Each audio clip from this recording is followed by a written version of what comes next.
यादवों पर टिकी अब प्रधानमंत्री नरेंद्र मोदी की निगाहें। अखिल भारतवर्षीय यादव महासभा में उठापटक शुरू। चाचा शिवपाल सिंह ने भी मैनपुरी से किया चुनाव लड़ने का ऐलान। नमस्कार, मैं हूं उदय यादव। हिंदी वार्ता में आपका स्वागत है। उत्तर प्रदेश में एक बड़ा घटनाक्रम जन्म ले रहा है। प्रधानमंत्री नरेंद्र मोदी सारे देश के दलों को कहीं ना कहीं चोट पहुंचा चुके हैं। अब उनकी नज़र समाजवादी पार्टी पर है और समाजवादी पार्टी का जो मूल आधार वोट है यादव, वे अब यादवों की ज़रूरत महसूस कर रहे हैं और उन्हें अपने साथ गंभीरता से जोड़ना चाहते हैं। प्रधानमंत्री मोदी ने यादवों को लेकर जो प्रयास शुरू किए हैं, उसका पहला संकेत चौधरी हरमोहन सिंह यादव की पुण्यतिथि पर सामने आया। चौधरी हरमोहन सिंह यादव समाज के बड़े नेता थे, उनकी प्रतिष्ठा थी और उन्होंने पूरे भारत में यादवों को एक मंच पर लाने में बहुत बड़ी भूमिका निभाई। सबसे बड़ा काम जो उनका सामने आता है वो है मुलायम सिंह को उत्तर प्रदेश से बाहर पूरे देश में एक राष्ट्रीय छवि का नेता बनाना। वे 1980 से लोहिया और चौधरी चरण सिंह के विचारों से प्रभावित होकर लोग किसानों में और आम आदमी में काम करते रहे, लेकिन चौधरी चरण सिंह के निधन के बाद उन्होंने मुलायम सिंह को आगे बढ़ाने में बड़ी भूमिका निभाई। ये बात भारतीय जनता पार्टी और प्रधानमंत्री जानते हैं। इसीलिए जब उत्तर प्रदेश में उन्हें अगले लोकसभा चुनाव के लिए यादवों की ज़रूरत महसूस हुई तो उन्होंने पहले चौधरी हरमोहन सिंह को चुना। चौधरी हरमोहन सिंह की पुण्यतिथि पर उनके गांव कानपुर के मेहरबानपुरवा में एक विशाल कार्यक्रम हुआ जिसमें देश भर के यादवों ने भाग लिया। प्रधानमंत्री ने इस अवसर पर उन लोगों को संबोधित करते हुए कहा कि हरमोहन सिंह एक प्रतिष्ठित और गंभीर नेता ही नहीं थे, बल्कि वे बहादुर और शौर्यवान छवि के व्यक्ति भी थे। वे आम आदमी की तरक्की और गरीबों को आगे बढ़ाना चाहते थे। इस मौके पर प्रधानमंत्री ने चुन चुन कर उनकी तारीफ में जो शब्द कहे, उनके अर्थ लोगों को समझ में आ रहे हैं। सच ये है कि प्रधानमंत्री यूं ही किसी की तारीफ नहीं करते। यूं ही उन्होंने हरमोहन सिंह को नहीं चुना, उसका खास मकसद था। चौधरी हरमोहन सिंह के बेटे चौधरी सुखराम सिंह पिछले काफ़ी दिनों से समाजवादी पार्टी के राष्ट्रीय अध्यक्ष अखिलेश यादव से नाराज चल रहे हैं। अखिलेश यादव उन्हें महत्व ही नहीं दे रहे। उन्हें ही नहीं, अखिलेश यादव कई यादव नेताओं को महत्व नहीं दे रहे। जब से वो अखिलेश यादव समाजवादी पार्टी की बागडोर अपने हाथ में लिए हैं, तब से कई महत्वपूर्ण नेता उनसे छिटक रहे हैं, उनसे दूर जा रहे हैं। इस बात को भारतीय जनता पार्टी और बाकी लोग जानते हैं। उन्हें यह भी मालूम है कि उत्तर प्रदेश में यादवों की आबादी पूरे चुनाव को प्रभावित करती है। वे 9% यादव, 70 से अधिक विधानसभा सीटें और 15 से ज़्यादा लोकसभा सीटों को हराने जिताने की क्षमता रखते हैं। इनमें कई महत्वपूर्ण सीटें हैं: संभल, बदायूं, एटा, मैनपुरी, फर्रुखाबाद, फिरोजाबाद, कन्नौज, गाजीपुर, जौनपुर, आजमगढ़ समेत ऐसी कई सीटें हैं जहां यादवों का अपना दबदबा है और उनके बूते ही समाजवादी पार्टी एक बड़ी पार्टी बनी हुई है। इसीलिए जब चौधरी हरमोहन सिंह के कार्यक्रम में प्रधानमंत्री ने तारीफ की तो उससे पहले चौधरी सुखराम सिंह ने मुख्यमंत्री योगी आदित्यनाथ को प्रदेश का अब तक का सर्वश्रेष्ठ मुख्यमंत्री बताया। इनसे साफ लग रहा था कि अब समाजवादी पार्टी का एक बड़ा हिस्सा, बड़ा आधार भारतीय जनता पार्टी के साथ जुड़ने को आतुर है। ये चीज़ प्रदेश की राजनीति को निश्चित बदलेगी। हम बार बार यादव महासभा का जिक्र क्यों करते हैं? दरअसल यादव महासभा भी राष्ट्रीय स्वयंसेवक संघ की तरह 100 साल पुराना संगठन है और देश के हर राज्य और हर जिले में इसकी शाखाएं मौजूद हैं। वैसे दूसरी जातियों के हर प्रदेश में अलग अलग संगठन हैं, लेकिन यादवों का पूरे भारत में एक ही संगठन है। इसलिए इससे इसकी ताकत का अंदाज़ा लगाया जा सकता है। लेकिन उत्तर प्रदेश और बिहार में यादवों की आबादी अधिक होने के कारण इस संगठन की ताकत भी अधिक है। इसने इन राज्यों की राजनीति और फिर देश की राजनीति बदलने में बड़ी भूमिका निभाई है। पिछले दिनों बिहार में जो कुछ भी हुआ, जेडीयू जिस तरह भारतीय जनता पार्टी के साथ छोड़कर आरजेडी के साथ गई है, तब से भारतीय जनता पार्टी की चिंताएं बढ़ी हैं। इसीलिए मोदी की नज़र अब यादवों पर टिक गई है। मोदी को लगता है कि 2024 में अगर फिर से सत्ता में आना है तो उत्तर प्रदेश और बिहार से अधिक सीटें जीतनी होंगी और इसके लिए यादवों का साथ बेहद ज़रूरी है। अगर यादव साथ होते हैं तो मोदी की सत्ता में वापसी आसान हो जाएगी। इसीलिए मोदी की नज़र अब यादवों पर टिकी है। सभी जानते हैं कि मोदी की नज़र जिस पर टिकती है उसे वे पाकर ही रहते हैं।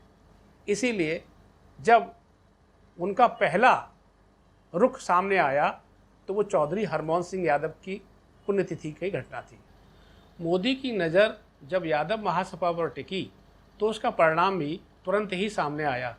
31 जुलाई को लखनऊ के एक बड़े होटल में यादव महासभा के राष्ट्रीय पदाधिकारियों की एक बैठक होनी थी, जिसमें महासभा के 100 वर्ष पूरे होने के उपलक्ष्य में आयोजित होने वाले कार्यक्रम की रूपरेखा पर विचार होना था। उसमें कई ऐसे पदाधिकारी भी मौजूद थे जो किसी न किसी वजह से अध्यक्ष से नाराज़ थे। उनके काम करने के तरीका उन्हें समझ में नहीं आ रहा था।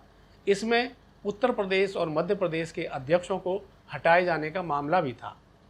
इसीलिए जब बैठक शुरू हुई तो एक राष्ट्रीय पदाधिकारी ने राष्ट्रीय अध्यक्ष के त्यागपत्र की मांग कर डाली। ये मांग बड़ी अप्रत्याशित थी। उन लोगों का कहना ये था कि ये गैर राजनीतिक संगठन है और इसे गैर राजनीतिक ही रहने दिया जाए। आपको बता दें कि उदय प्रताप सिंह जो यादव महासभा के राष्ट्रीय अध्यक्ष हैं, पिछले 15 वर्षों से इस संगठन को बखूबी ताकत दे रहे हैं। वे जहां प्रखर कवि हैं वहीं एक वरिष्ठ राजनेता भी हैं, लेकिन वे मुलायम सिंह यादव के राजनीतिक गुरु भी माने जाते हैं। वे जहां अपनी साख के कारण पहचाने जाते हैं वहीं मुलायम सिंह की नज़दीकी के लिए भी जाने जाते हैं। उन पर जब यह आरोप लगा तो गुस्से में उन्होंने तत्काल अपने पर से त्यागपत्र देने की घोषणा कर डाली। ये एक ऐसी घटना थी जिससे बैठक में हंगामा होना ही था और हंगामे के साथ ये बैठक खत्म हो गई। लेकिन उसके 2-3 दिन बाद उस आरोप को तब बल मिला जब महासभा के राष्ट्रीय महासचिव प्रमोद चौधरी ने सोशल मीडिया पर एक फ़ोटो डाला जिसमें वे और उदय प्रताप सिंह अखिलेश यादव के साथ मौजूद हैं। साथ में उन्होंने लिखा कि समाजवादी पार्टी के राष्ट्रीय अध्यक्ष अखिलेश यादव ने यादव महासभा के संबंध में विचार विमर्श के लिए बुलाया और उदय प्रताप सिंह से त्यागपत्र वापस लेने का आग्रह किया, जिस पर उन्होंने अपना त्यागपत्र वापस ले लिया। अब 11 सितंबर को यादव महासभा की राष्ट्रीय कार्यकारिणी की बैठक गुजरात के द्वारका में होनी है, जहां तय होना है कि महासभा कैसे चलेगी और ये भी पता लगेगा कि मोदी का प्रभाव उस पर क्या पड़ना है। इन घटनाओं से इतना तो स्पष्ट है कि अब उत्तर प्रदेश की राजनीति में समाजवादी पार्टी का वो दबदबा नहीं रहेगा जो अब तक बरकरार था। इसकी वजह साफ है, मोदी ने बेहद गंभीर कोशिशें शुरू की हैं। इसमें उन्होंने अभी भारतीय जनता पार्टी की सबसे ताकतवर बॉडी संसदीय बोर्ड में एक यादव को जगह देकर लोगों को बताया है कि वे कितने गंभीर हैं इस मामले में। संसदीय बोर्ड में एक जगह सुषमा स्वराज के निधन से खाली थी, उस पर उन्होंने हरियाणा की सुधा यादव को नियुक्त कर अपने इरादे साफ कर दिए। इतना ही नहीं, संसदीय बोर्ड के बाद दूसरी ताकतवर बॉडी है चुनाव समिति। चुनाव समिति में भी उन्होंने सुधा यादव को भी रखा और भूपेंद्र यादव पहले से मौजूद हैं, यानी चुनाव समिति में अब 2 यादव हो गए।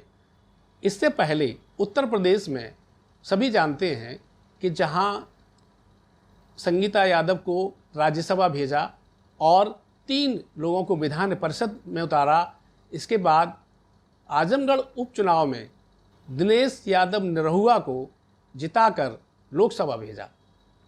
इससे साफ है कि भारतीय जनता पार्टी अब यादवों को अपने पाले में खींचने की गंभीर कोशिश कर रही है। दूसरी ओर शिवपाल सिंह उत्तर प्रदेश की राजनीति में एक कद्दावर नेता माने जाते रहे, लेकिन जब से समाजवादी पार्टी से उनका अलगाव हुआ है तब से अपनी पार्टी बनाने के बावजूद वे सिर्फ लोगों के बीच जाकर समाजवादी पार्टी और अखिलेश यादव की उपेक्षा का जिक्र कर रहे हैं। वे ये बात लोगों के बीच में रख रहे हैं कि समाजवादी पार्टी के साथ उन्होंने जो मेहनत की उसका उन्हें कोई प्रतिफल नहीं मिल रहा। लेकिन जब अखिलेश ने उन्हें कोई वजन नहीं दिया तो 2 सितंबर को उन्होंने एक और नए प्लेटफॉर्म, एक और नए मोर्चे के गठन की घोषणा की। उन्होंने पूर्व सांसद डीपी यादव के साथ मिलकर यदुकुल जागरण मिशन नाम से एक नया मोर्चा खोला। हालांकि उन्होंने इस मौके पर घोषणा तो तमाम जन समस्याओं को उठाने की, लेकिन सच्चाई ये है कि जैसा कि इसके नाम से ही जाहिर है, यदुकुल यानी वो यादवों को जोड़ने का काम करेंगे और समाजवादी पार्टी से उसे अलग करने का काम करेंगे।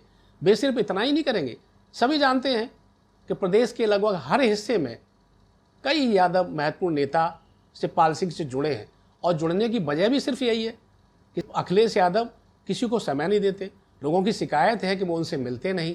जब मिलेंगे नहीं तो हर व्यक्ति जो राजनीति करता है वो ऐसे नेता के साथ जुड़ना चाहता है जहां उसकी बात सुनी जा सके और जहां उसे सम्मान मिले। शिवपाल सिंह ये काम करते हैं। शिवपाल सिंह ने एक और बात कही है जो ज़्यादा चौंकाने वाली है। उन्होंने कहा है कि अगर नेताजी यानी मुलायम सिंह यादव मैनपुरी से चुनाव नहीं लड़ते तो अगले लोकसभा चुनाव में वे मैनपुरी से उतरेंगे।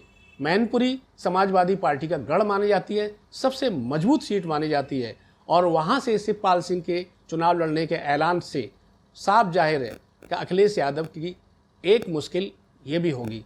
देखना यह है कि भारतीय जनता पार्टी और शिवपाल सिंह के हमलों से घिरे अखिलेश यादव अपने आधार को बचाने के लिए, समाजवादी पार्टी को फिर से ताकत देने के लिए क्या प्रयास करते हैं। हालांकि इन दोनों दलों का प्रभाव तो अगले लोकसभा चुनाव में ही देखने को मिलेगा, लेकिन अखिलेश के प्रयास नज़र आने लगेंगे। तब तक के लिए हमें अनुमति दीजिए, मिलते हैं अगले वीडियो के साथ। नमस्कार।